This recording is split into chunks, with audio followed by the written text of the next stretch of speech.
उस पल को कैप्चर करके एक राष्ट्र की अमानत बना देती है, एक मजबूत धरोहर तैयार कर देती है। मैं समझता हूं कि भारत के संसदीय लोकतंत्र के इतिहास में ये वैसे ही पल है। आवश्यकता तो ये थी कि 25-30 साल पहले जब से विचार सामने आया, आवश्यकता महसूस हुई, हम इसको लागू कर देते और हम आज उसको काफी परिपक्वता तक पहुंचा देते हैं और आवश्यकता के अनुसार उसमें समय समय पर सुधार भी होते हैं और यही तो लोकतंत्र की ब्यूटी होती है। हमारी मदर ऑफ डेमोक्रेसी है, हमारी हजारों साल की लोकतंत्र की एक विकास यात्रा रही है और उस विकास यात्रा में एक नया आयाम जोड़ने का एक शुभ अवसर सदन के हम सभी साथियों को मिला है। और मैंने प्रारंभ में कहा है कि हम सब भाग्यवान हैं कि हमें ऐसे महत्वपूर्ण और देश की आधी आबादी को इस राष्ट्र निर्माण की नीति निर्धारण प्रक्रिया में हिस्सेदार बनाने का सौभाग्य मिल रहा है।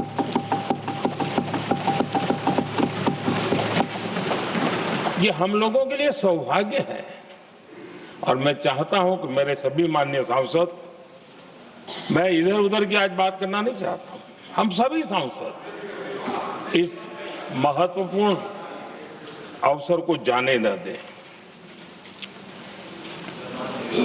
हम भारतीय सब मिल करके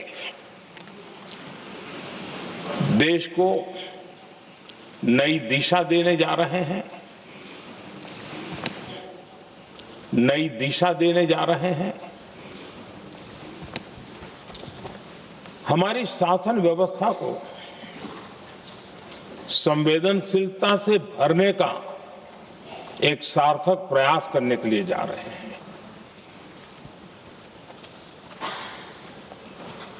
और मुझे विश्वास है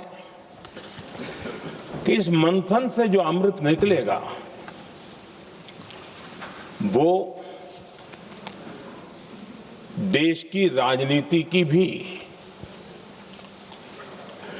उसके रूप स्वरूप को तो तय करने ही करने वाला है, लेकिन ये देश की दिशा और दशा भी तय करने वाला है।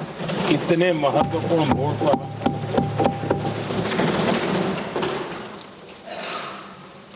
आदरणीय अध्यक्ष जी, 21वीं सदी में भारत एक नए आत्मविश्वास के साथ आगे बढ़ रहा है।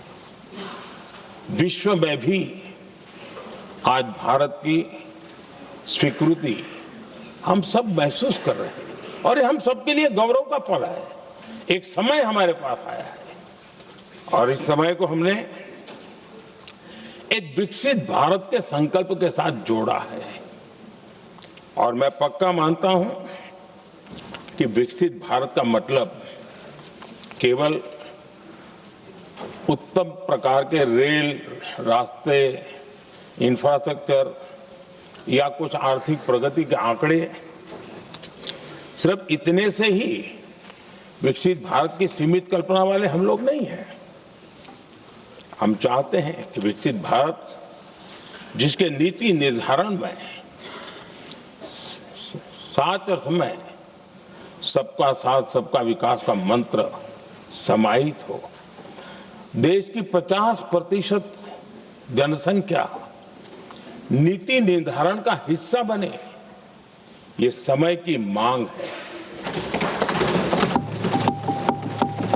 हम पहले ही देरी कर चुके हैं, कारण कोई भी होंगे, जिम्मेवार कोई भी होंगे, लेकिन इस सच्चाई को हमें स्वीकार करना होगा कि जब हम अकेले मिलते हैं तब मानते हैं हाँ यार लेकिन जब सामूहिक रूप से मिलते हैं, मुझे याद है कि जिस इसकी प्रक्रिया चली थी, सभी दलों से मिलना हुआ है, एक दल को छोड़ करके जिन जिन से मिलना हुआ है, हर एक ने सैद्धांतिक विरोध नहीं किया है। बाद में जाकर के जो कुछ भी हुआ होगा, राजनीतिक दिशा पकड़ी जा रही है।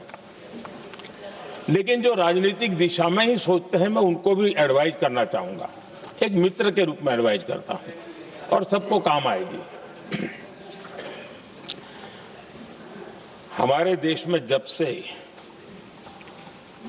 विमेन रिजर्वेशन को लेकर के चर्चा हुई है और उसके बाद जब जब चुनाव आया है, तो हर चुनाव में महिलाओं को मिलने वाले इस अधिकार का जिसने विरोध किया है, जिसने विरोध किया है, देश की महिलाओं ने उन्हें माफ नहीं किया है। उनका हाल बुरे से बुरा किया है। लेकिन ये भी देखिए कि 24 के चुनाव में ऐसा नहीं हुआ। क्यों नहीं हुआ? ये इसलिए नहीं हुआ कि 24 में सबने सहमति इसको पारित किया, तो ये विषय ही नहीं रहा। किसी के पक्ष में पॉलिटिकल फायदा नहीं हुआ, किसी का नुकसान भी नहीं हुआ। सहज रूप से जो मुद्दे थे, उन मुद्दों के आधार पर चुनाव लड़ा, क्योंकि 24 में सब साथ में थे। कुछ लोग यहां है, कुछ लोग नहीं है, लेकिन सब साथ में थे। आज भी मैं कहता हूं, अगर हम सब साथ में जाते हैं तो इतिहास गवाह है कि ये किसी एक के राजनीतिक पक्ष में नहीं जाएगा। ये देश के लोकतंत्र के पक्ष में जाएगा, देश के सामूहिक निर्णय शक्ति के पक्ष में जाएगा और हम सब उसके यश के हकदार होंगे। न ट्रेजरी बैंक उसका हकदार रहेगा, न मोदी उसका हकदार रहेगा, यहां बैठे हुए सब हकदार रहेंगे। और इसलिए जिन लोगों को इसमें राजनीति की बू आ रही है, मैं चाहूंगा कि वो खुद के परिणामों को पिछले 30 साल में देख ले। फायदा उनका भी इसी में रास्ता दिखाता हूं, इसी में फायदा है कि जो नुकसान हो रहा है उससे बच जाओगे। और इसलिए मैं समझता हूं कि इसको राजनीतिक रंग देने की जरूरत नहीं है।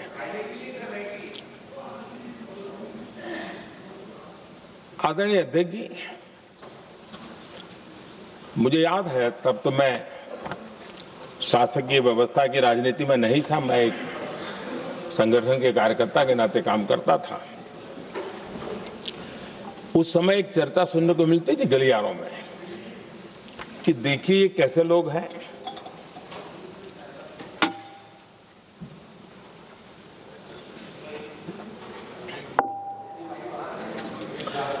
पंचायतों में आरक्षण देना है तो बहुत आराम से दे देते हैं, लेकिन आप कह रहे तो कह रहे हैं,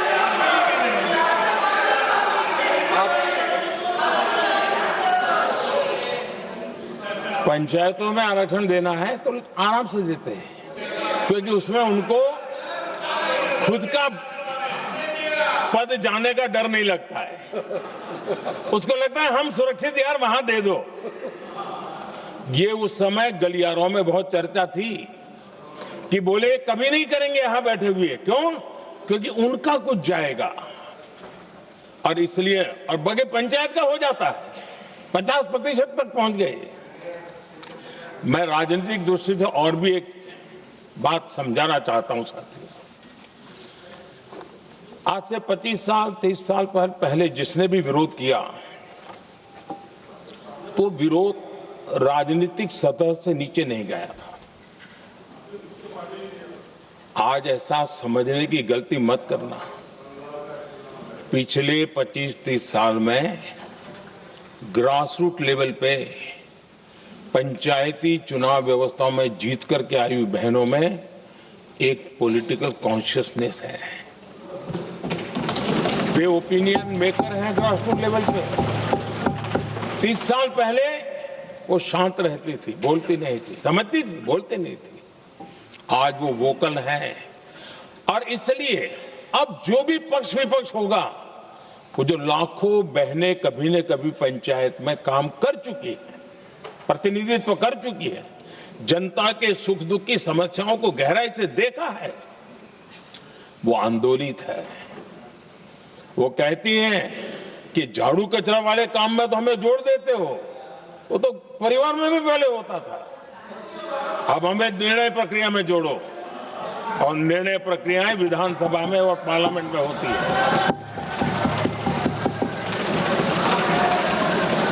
और इसलिए मैं राजनीतिक जीवन में जो लोग प्रगति चाहते, मैं किसी भी सांसद की बात करता हूं, किसी भी एमएलए की बात करता हूं, ये दल वो दल की बात मैं नहीं कर रहा हूं। जो भी राजनीतिक जीवन में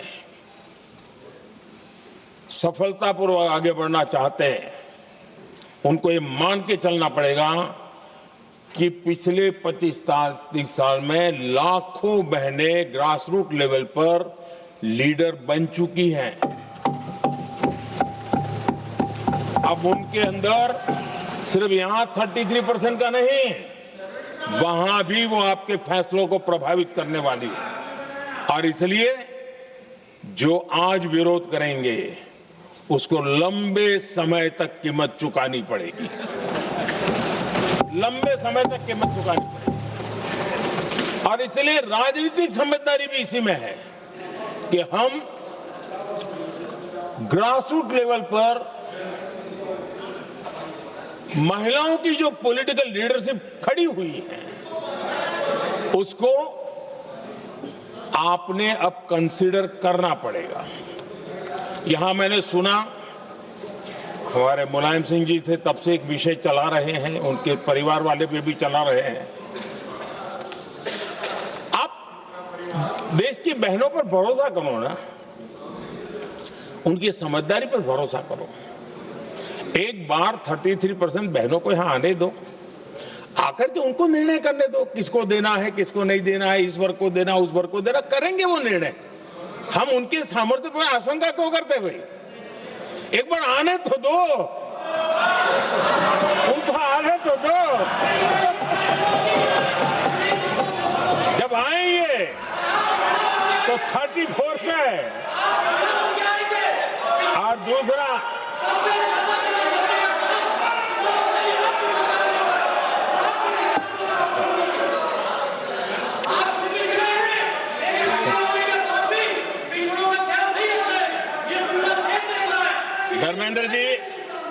धर्मेंद्र जी, मैं आपका बहुत आभारी हूं कि आपने मेरी पहचान करा दी। ये बात सही है, मैं अति पिछड़े समाज से आता हूं।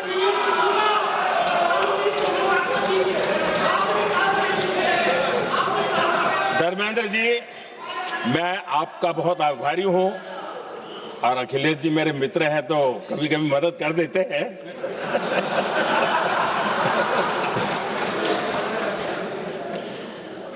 ये बात सही है कि मैं अति पिछड़े समाज से आता हूं, लेकिन मेरा दायित्व समाज के सबको साथ लेके चलने का है, और यही मेरे संविधान ने मुझे यही रास्ता दिखाया है।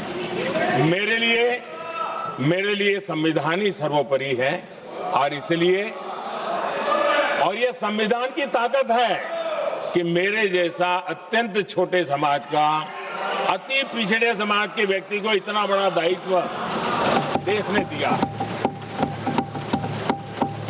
उस पर कोई राजनीतिक रंग नहीं लगे, और इसलिए वो कभी राजनीतिक इश्यू भी नहीं बना। तो एक अच्छी स्थिति है। अब सवाल ये है कि हमें कितने समय तक इसको रोकना है। अब यहां जो लोग जनसंख्या वगैरह के विषय उठाते हैं, क्या आपको मालूम नहीं है? मैं चाहूंगा कि अमित भाई अपने भाषण में इन सारी चीजों का उल्लेख करेंगे, जब कि हमने जनगणना के संबंध में कब कब क्या क्या किया था, बाद में कोविड आया, उसके कारण क्या मुसीबत आई, कैसे रुकावटें आई, ये सारी बातें हम सबके सामने हैं, इसमें कोई विषय नहीं है। लेकिन पिछले दिनों जब हम 23 में चर्चा कर रहे थे तब भी व्यापक रूप से बात ये थी कि इसको जल्दी करो। हर कोई कह रहा था जल्दी करो। अब 24 में संभव नहीं था क्योंकि इतने कम समय में करना मुश्किल था। अब 29 में हमारे पास अवसर है। अगर हम 29 में भी नहीं करते तो ये स्थिति क्या बनेगी हम कल्पना कर सकते। फिर हम देश की माताओं बहनों को ये विश्वास नहीं बना पाएंगे कि हम सचमुच में प्रयास सच्चे अर्थ कर सकते थे। और इसलिए समय की मांग है कि अब हम ज्यादा विलंब न करें। इस दरमियान राजनीतिक दल के लोगों से, संविधान के जानकार लोगों से, जो महिलाओं में एक्टिविस्ट के नाते काम करने वाले ऐसे लोगों से भी कई चर्चाएं हुई। कुछ लोगों ने खुद होकर के भी सुझाव दिए। आदरणीय अध्यक्ष जी, मैं आज सदन के सभी साथियों को ये भी कहना चाहता हूं कि साथियों, हम भ्रम में न रहे।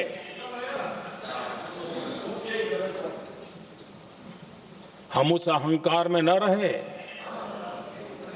और मैं हम शब्द प्रयोग कर रहा हूं। मैं और तुम की बात नहीं कर रहा हूं। मैं हम इस भ्रम में न रहे कि हम देश की नारी शक्ति को हम कुछ दे रहे हैं। जी नहीं, उसका हक है। और हमने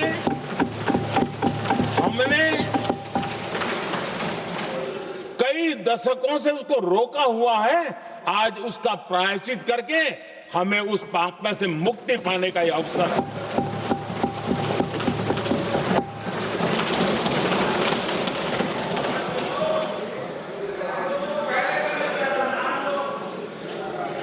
हम सब जानते हैं हर एक ने कैसे चालाकी की है, हर बार चतुराई की। बिल्कुल हम तो इसके पक्ष में ही हैं, लेकिन हम इसके साथ ही हैं। लेकिन हर बार कोई न कोई टेक्निकल पूंछ लगा दी इसको और इसको रोका गया।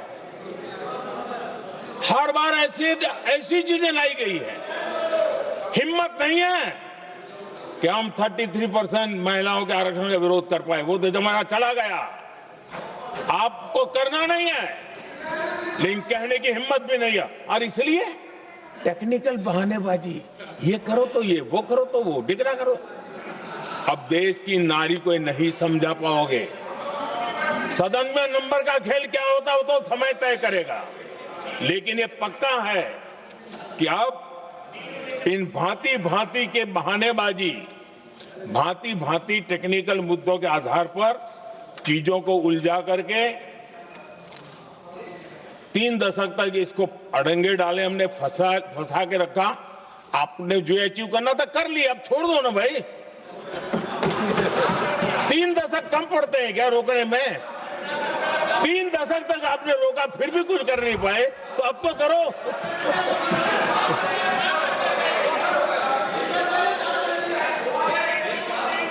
आदरणीय अध्यक्ष जी,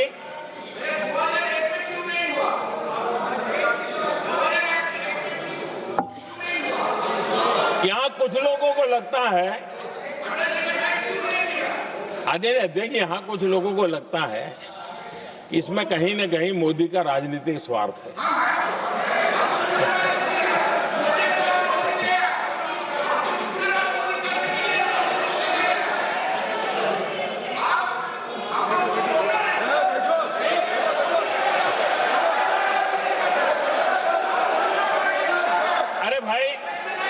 इनको बोलने दीजिए, वहां पर बेचारे को मुंह पर ताला लगा हुआ है। वो बगल में कोई बोलने नहीं देता उसको।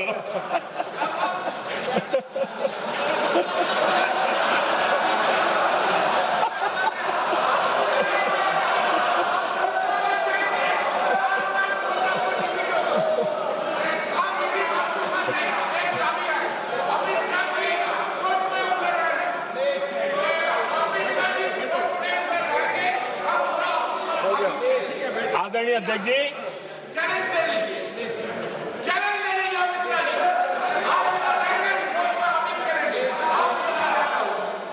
आदरणीय अध्यक्ष जी,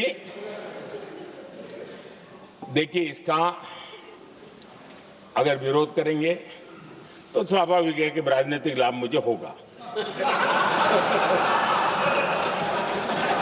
लेकिन साथ चलेंगे तो किसी को भी नहीं होगा, ये लिख के रखो, किसी को नहीं रहेगा, क्योंकि एक फिर अलग पहलू हो जाता है, फिर किसी को फायदा नहीं होता। और इसलिए हमें क्रेडिट नहीं चाहिए। जैसे ये पारित हो जाए, मैं कल एडवर्टाइजमेंट दे करके सबका धन्यवाद करने के लिए तैयार हूं, सबकी फोटो छपवाने के लिए तैयार हूं। क्रेडिट आप ले लो, चलो क्रेडिट की चिंता है क्या है जी, ले लो ना क्रेडिट। आपको जिसकी फोटो छपवानी है सरकारी खर्चे से हम करवा देंगे।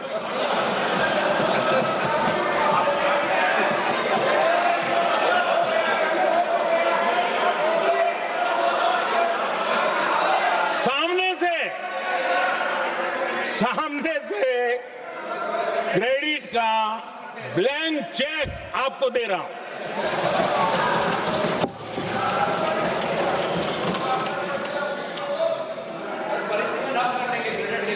आदरणीय अध्यक्ष जी, हमारी संसदीय लोकतंत्र में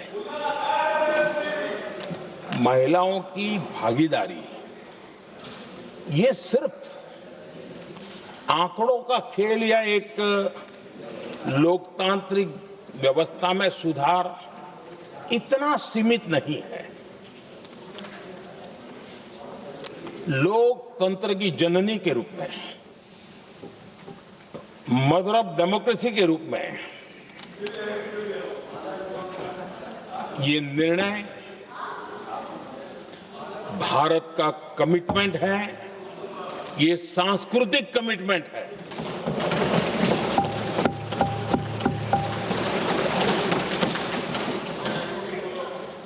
और इसी कमिटमेंट के कारण पंचायतों में ये व्यवस्था बनी और अब तो 20 से अधिक राज्य है जहां 50% हुआ है।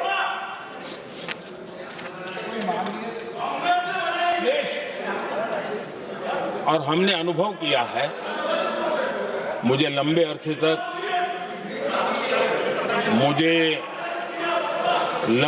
तक मुख्यमंत्री के रूप में सेवा करने का जनता ने अवसर दिया और उसी कालखंड में ग्रास रूट लेवल पर विमेन लीडरशिप को मैंने देखा है।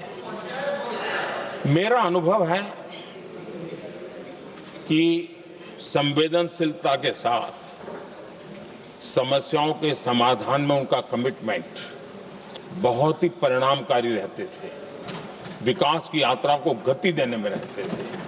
और उस अनुभव के आधार पर मैं कहता हूं कि इस सदन में उनकी आवाज नई शक्ति बनेगी, नई सोच जुड़ेगी, देश की दिशा में एक संवेदनशीलता जुड़ेगी। तथ्य और तर्क के आधारों पर अनुभव जब जुड़ता है तब मैं समझता हूं उसका सामर्थ्य अनेक गुना बढ़ जाता है और सदन कितना समृद्ध हो।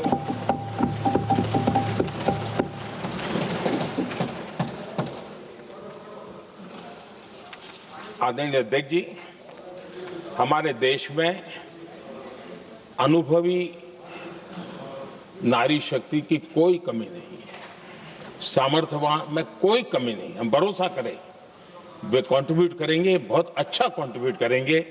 और आज भी जितनी हमारी बहनें यहां हैं, जब भी उनको अवसर मिला है उन्होंने बहुत अच्छे ढंग से अपनी बात बताई है, सदन को समृद्ध किया है।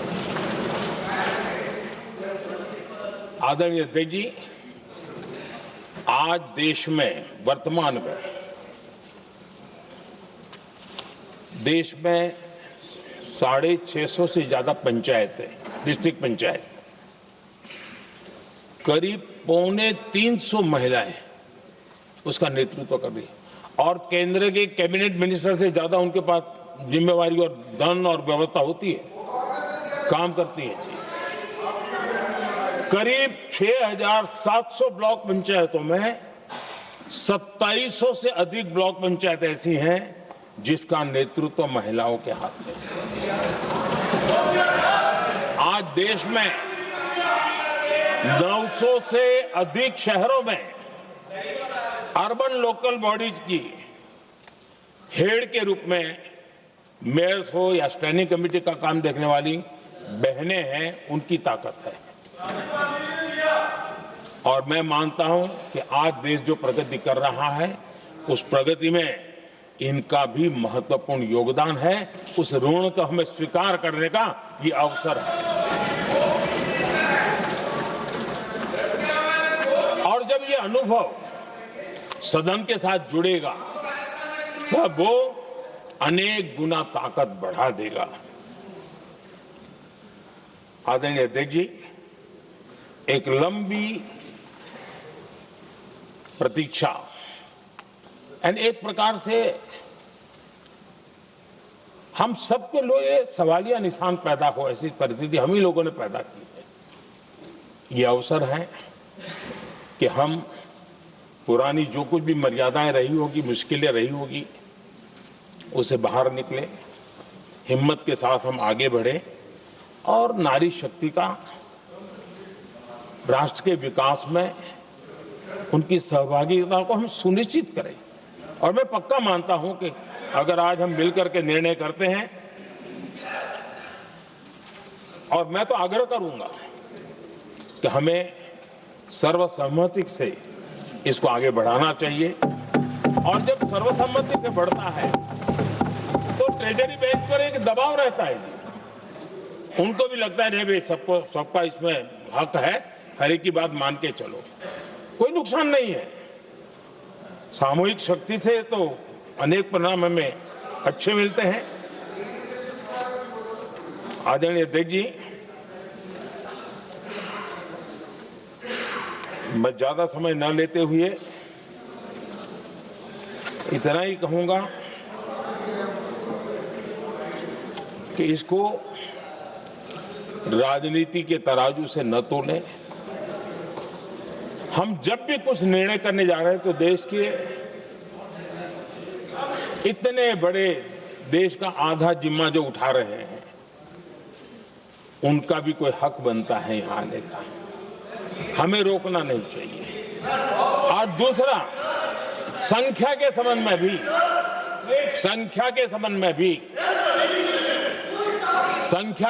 भी एक मत पहले से बनता आया था, चर्चा थी कि साहब ये जो है इनका कम मत करो, अधिक कर दो तो जल्दी हो जाएगा। वो अधिक वाला विषय वो आया है कि चलो भाई पैसे जो संख्या थी 33% और बढ़ा दो, ताकि किसी को ऐसा न लगे कि मेरा हक चला गया। एक नई शक्ति जुड़ेगी, अतिरिक्त शक्ति जुड़ेगी। और अब सदन की रचना भी तो अब पहले से हमने सोच के रखा है, जगह तो बना ली है। और आदरणीय अध्यक्ष जी, मैं लाइटर में जरूर कहना चाहूंगा, हर एक के अपने राजनीतिक कारण होते हैं और पराजय का डर जरा हैरान करने वाला होता है, लेकिन अपने हाथ जब कोई भी शुभ काम होता है उसको नजर न लग जाए, इसलिए काला टीका लगाने की परंपरा है। मैं आपका धन्यवाद करता हूं काला टीका लगाने के लिए। बहुत बहुत धन्यवाद।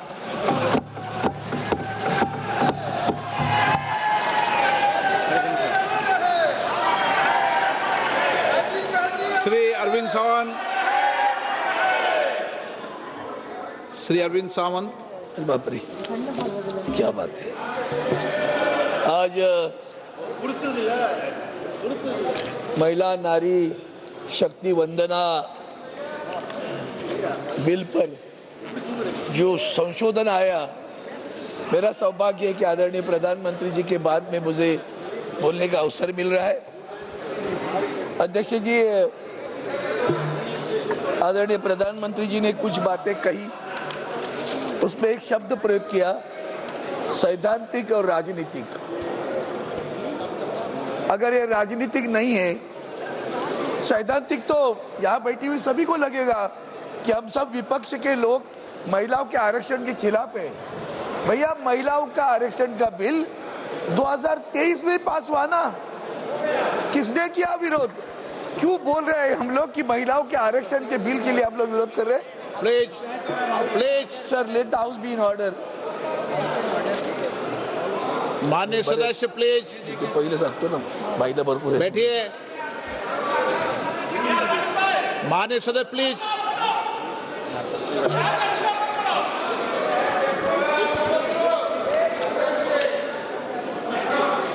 यहाँ बैठी हुई हमारी बहुत सारी बहनें आई है, जाई गई होगी पता नहीं, लेकिन उनके सामने एक बताया गया कि हम महिलाओं के आरक्षण के खिलाफ है.